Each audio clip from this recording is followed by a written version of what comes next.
Sport. Ma question s'appuie sur mon expérience d'adjoint au sport pendant près de 15 ans de la ville d'Antibes-Juan-les-Pins, où j'ai eu à accompagner certains de vos collègues à travers le pôle France Natation qui se trouve à Antibes-Juan-les-Pins, notamment des Franck Esposito ou Alain Bernard, que j'ai accompagnés en tant que nageurs de haut niveau et dans leur carrière de reconversion. Le modèle du sport français repose sur 3 piliers: l'État, le mouvement sportif et les collectivités territoriales.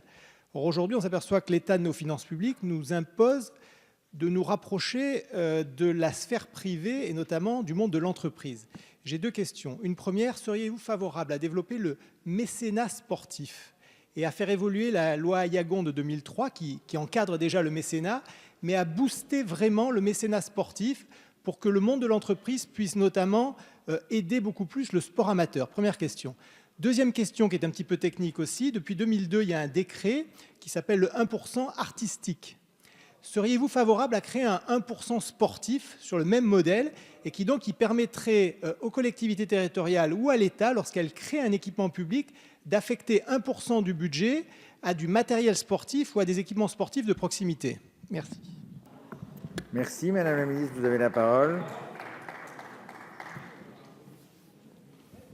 Alors je vais vous répondre, monsieur le député, qu'on va aller même plus loin que cela, puisqu'au sein de l'agence, faire intervenir le monde économique dans la gouvernance de l'agence, c'est effectivement encourager le mécénat, le sponsoring qui existe déjà sous différentes manières, mais c'est surtout aller plus loin dans le sens où aujourd'hui le monde économique développe déjà des choses, effectivement, en y associant leur marque, mais surtout sont à l'initiative de projets dont même nous, au ministère et même au sein des fédérations, on a des exemples à tirer aujourd'hui. Et s'ils viennent autour de la table dans cette nouvelle gouvernance que va proposer l'agence sur le développement des pratiques, c'est vraiment avec ces nouveaux projets de contenu et aussi avec une volonté de faire pratiquer plus de sport au sein de leur entreprise, d'associer leurs salariés à des projets sportifs, à des aventures comme on a pu le voir sur la route du Rhum. C'est pas juste du sponsoring ou du mécénat, c'est vraiment impliquer leurs forces vives, d'une part pour le mieux-être et pour le bien-être de leurs salariés, mais aussi parce qu'ils veulent contribuer à cette aventure sportive et pas uniquement pour apparaître sur la photo au moment des Jeux de Paris 2024.